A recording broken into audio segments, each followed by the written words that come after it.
inquiry into Murdoch's media dominance. He recently launched a podcast called Defending Democracy with Malcolm Turnbull, which examines whether Western democracies are in decline.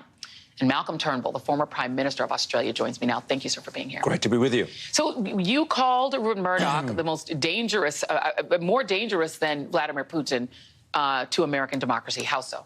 Well, there is no individual alive that has done more to divide America than Rupert Murdoch. I mean, Fox News is the dominant cable news service.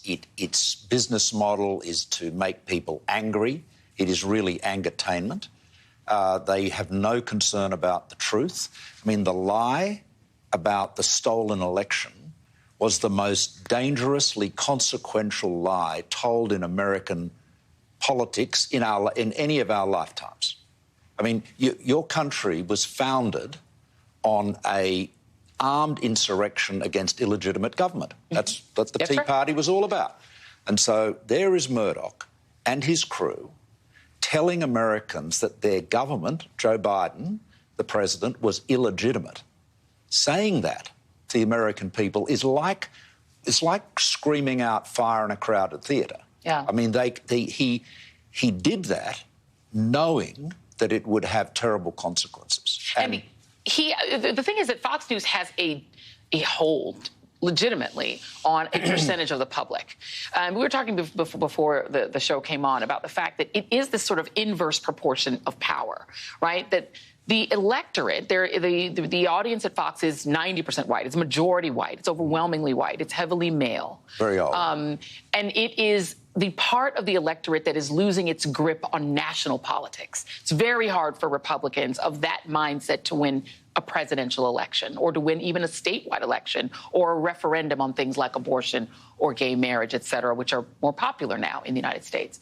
But even though they decline in terms of electoral power, that grip gets tighter and the content gets more far right.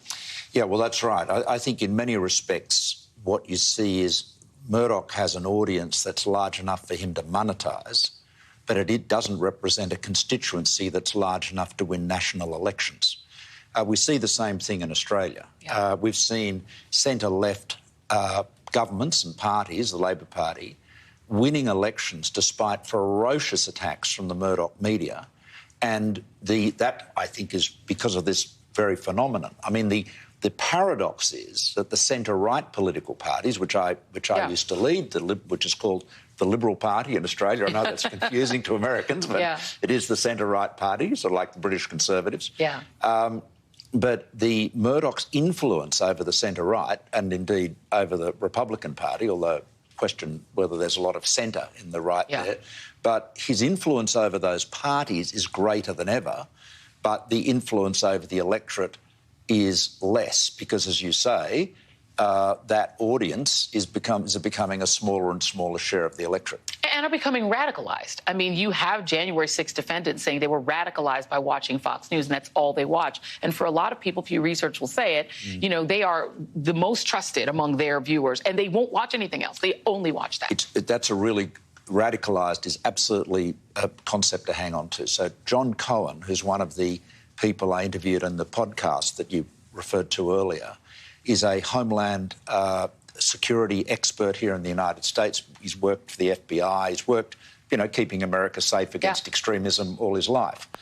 And he describes the radicalisation of right-wing media, of which Fox is the largest part, as being so similar to the radicalisation of people like ISIL and Al-Qaeda, the same techniques they used on young Muslims, particularly young Muslim men.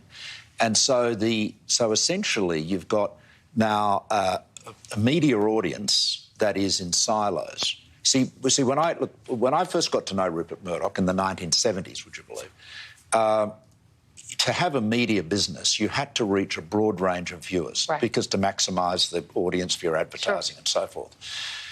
And a combination of, you know, technology and other things has enabled you to actually narrowcast now. And so now we've got people living in silos. And so if you are just following right-wing media, if you're following, you know, Fox News, if you're living in that bubble, and that is where, regrettably, so much of right-wing politics is going on, then sure, you can believe that, Donald Trump won the election. You can believe that, the Democratic Party is run by Satanists and all of this crazy stuff.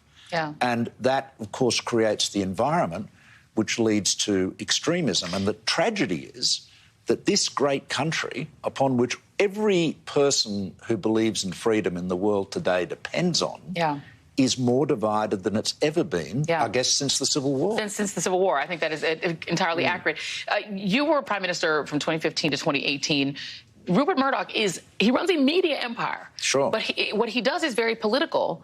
He was involved even in your ouster. Yeah, well, Rupert Murdoch actually his media organisation was very involved in the right-wing coup that brought my leadership down. Rupert himself was very actively involved. In fact, he approached another media proprietor, Kerry Stokes, and said, we've got to get rid of Malcolm. Yeah. Stokes said, that's crazy. Why would we want to do that? And Rupert said, Stokes actually said to him, he said, but if we do that, the Labor Party will win the election. Right.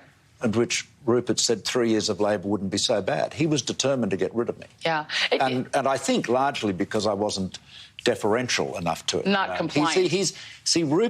Rupert is a narcissist. He's vain. This is why he can't bring himself to say that he believed Trump's lies, by the way. Because he doesn't want to seem stupid. He doesn't want to seem stupid. Yeah. And he is addicted to power for its own sake. And he likes people. So he knew. He sat with me and my wife Lucy, with Jerry Hall actually, and in our flat, and told us what an utterly unfit person Trump was to be president. We sat down. This is before Trump was elected, obviously, because he knew Trump. I mean, he knew Trump really well. But once he saw Trump could win, he thought, I can have a guy in the White House that will take my calls, that will suck up to me and flatter me.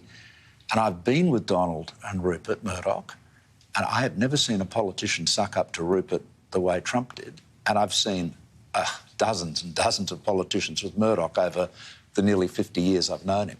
Interesting. So it was it's ultimately, yes, it's ideology. Sure. I think his son Lachlan is much more genuinely ideologically right-wing than Rupert. Sure. But for Rupert, what makes him, gets him out of bed in the morning is power. Yeah. For its own sake. There is always a question with Donald Trump of whether he believes the things that come out of his mouth. He doesn't seem to have much self-control, so you have to assume he does. Does Rupert Murdoch believe the things that come out of Fox News, the racism, the misogyny, the hate? Is that who he is? Look, I think his genuine political views are more right-wing. I mean, in his youth, he was more progressive, but as he's got older and he spent more time in America, he's become more right-wing. But he clearly doesn't believe all the stuff that's on Fox. We see this from the depositions, right?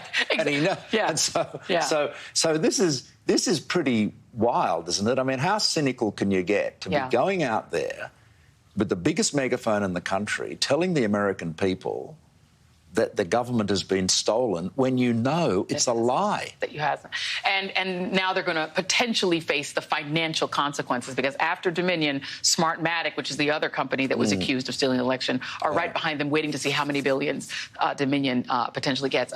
Former Australian Prime Minister and podcast host now, Malcolm Turnbull. I can't wait to listen to your podcast. Thank you so much for coming down. Thank you, Joy. It's so good to be with you. Thank you. Thank you so much. Okay, up